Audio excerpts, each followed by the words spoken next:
Hey Internet, it's RJ. Welcome back. Thanks for tuning into the show today. Now today is Sunday. It's also Christmas, so of course Merry Christmas to you, or if you prefer, just insert whatever holiday you want into this intro. But of course that is no reason to take a day off because we still have news stories to get to. So in this episode we have some issuers looking like they're favoring the Grinch's side of things in this go around. So we have Wells Fargo doing Wells Fargo things. We have Chase Pay Yourself Back getting nerfed potentially. We have American Express Hilton Aspire card looking like it could potentially be getting a fee hike with a rumor. We've also have some American Airlines updates for you.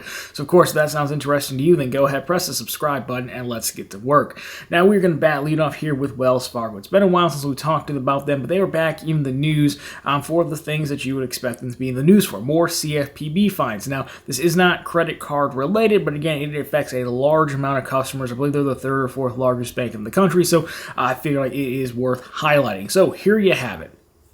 Well, CFPB is there. Well, Wells Fargo is actually having a settlement with the CFPB for $3.7 billion, $2 billion of that going to consumers, make them whole again at $1.7 billion in penalties. So what did they do exactly? Well, the bank harmed customers by charging illegal fees and interest on auto loans and mortgages. And they also incorrectly were applying overdraft fees on deposit accounts, so checking and savings accounts.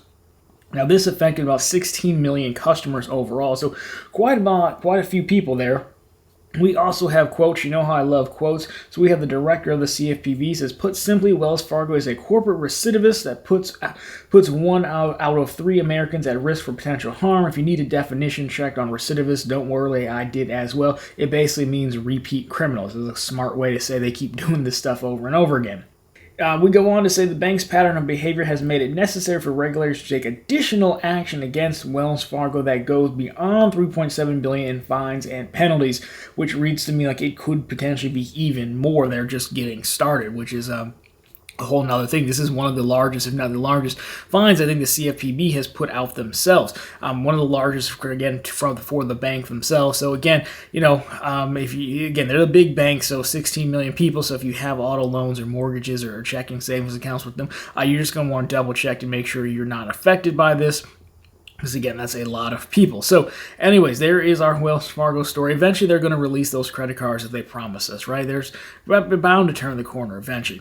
But anyways, with Wells Fargo, we move on to something that could be potentially good depending on how you look at it. We were talking about American Airlines Rewards Program. So American Airlines Advantage, they are changing things around a bit. So we have a summary here, and I'll put the full details on screen for you as we go. Then we can talk through it a little bit.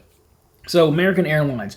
Loyalty Choice Rewards is now going to be Loyalty Point Rewards. There are now 11 different tiers. It used to be 5, I believe. And the 30 qualifying segments required is also going to be removed. Now, additional changes here. Gold status does increase to 40,000 points requirement. Basic economy earning is reduced to 2x in points.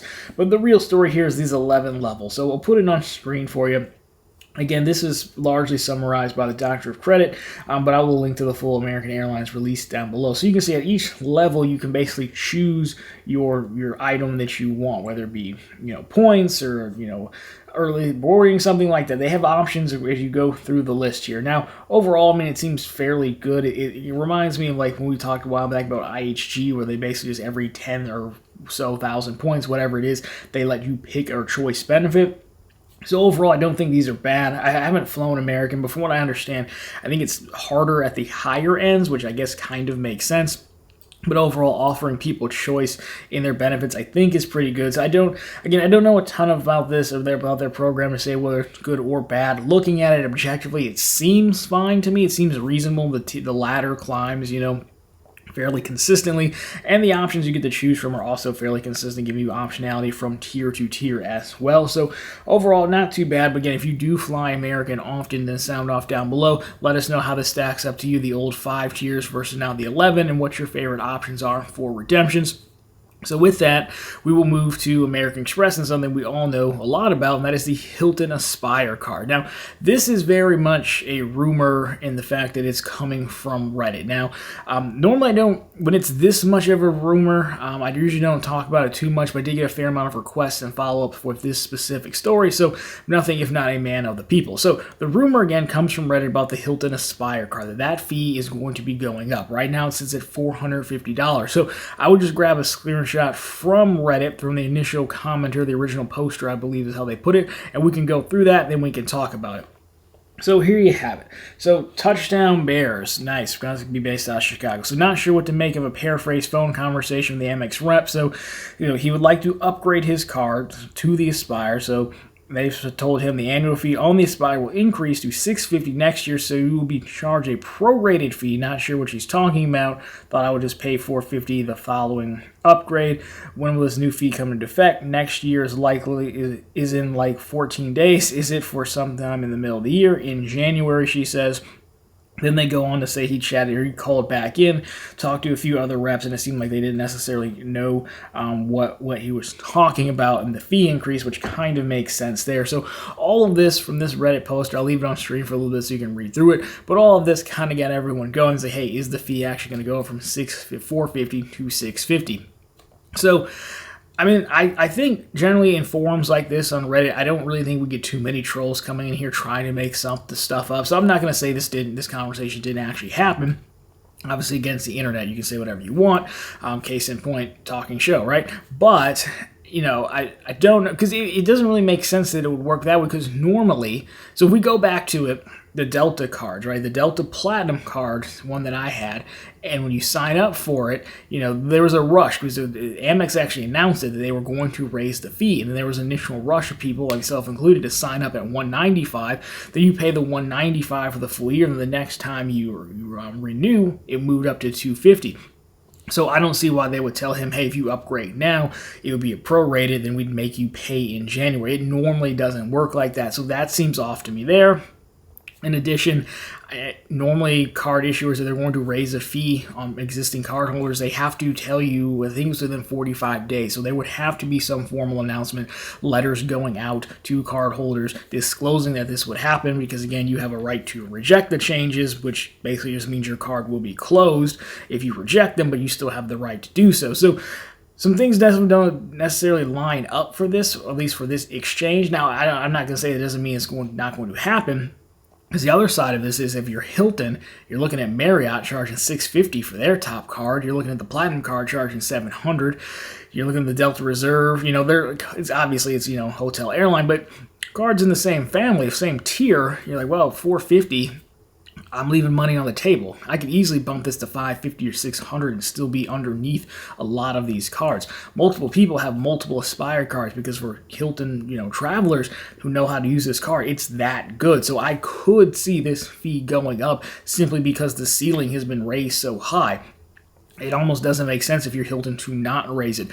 Plus, you do probably need to address a little bit all of the folks who have diamond status via this card. You kind of want to maybe slim that down a little bit. I have talked to a fair amount of you who say diamond status doesn't really mean what you think it means anymore, because you can just buy it for $450 a year, plus that reward night that you get can pay for the card over and over again. That's why people, again, have multiple. So I would definitely put this in yes, it's just a rumor right now. The conversation doesn't quite line up to me. Again, I'm not doubting the person. Could be confusion on Amex's side for all we know. But again, it normally doesn't work like that. We do have historical precedent set with a few card increases where Amex has said, hey, it's going up, likely to get a bunch of people in the door to get a bunch of new account applications, like me and the Delta card. I'm sure if we go back through it, we have seen that before. I think we even got word on Platinum cards earlier. So anyways, let me know. Keep your eyes out, especially if you are Aspire card holders, because they'll probably be sending you something in the mail. And let me know what your thoughts are down below. If it increased, what else would they have to give you? Because I don't think even Amex in this card couldn't pull off just a straight increase with not offering anything else in exchange. Just doesn't really sit well with people. But anyways, now we're moving to the House of Diamonds. So Chase, pay yourself back. It has been a long staple of the cards in the Sapphire line since about 2020. So what it does is it basically allows you to redeem points at set categories that so it'll be like groceries, Airbnb, away luggage, things like that. You make the purchase of your Sapphire card, even your Ink Preferred card, then you can use points to pay yourself back with those at the elevated rates that you would get through the travel portal. Well, it started out really good, and the Chase have been kind of stringing it along. We've seen the same categories for, I think, the last 6 months now. Well, now it looks like folks who have the Sapphire Reserve and even the Preferred going into their account do see a difference, but it looks like it might be getting nerfed. So let's take a look at this and see what it could mean. So here we have it. If you were to go into your account today, your current categories as the time of taping this, you have groceries, which is a new category, a new again category. The catch is it's now 1.25x on the Sapphire Reserve, and it goes through March 31st. The annual fee is also 1.25x. Now, the remainders, charities, Airbnb, and dining, are still showing 1.5x, but those are set to expire at the end of this year, which is just another week away. And then the Sapphire Preferred also shows groceries, but it shows them at 1x back. Now, I don't have a Sapphire Reserve anymore, so it's hard for me to go in and compare, but again, I've seen enough comments for people confirming this that, again, I think it's accurate. So what does this mean? Well, it looks like we're getting groceries for the Sapphire Reserve, which is great. Problem is, it looks like they're nerfing everything down, which is actually really bad because, again, it's supposed to match the redemption you get for the travel portal for the Sapphire Reserve, which is 1.5. They're knocking it down to 1.25.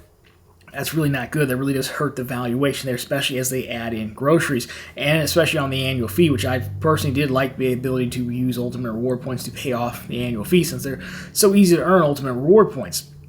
So what does this mean? Well, I think it could be one of two things. Either Chase is just tired of paying this all out, or that they're trying to sunset this, right? Trying to get rid of it. For me personally, it seemed like they don't quite know what to do with it for the longest time now. Again, in the beginning, it was really easy because everyone started doing groceries and stuff like that because they wanted to use the cards and not because you couldn't travel. Now you can travel again.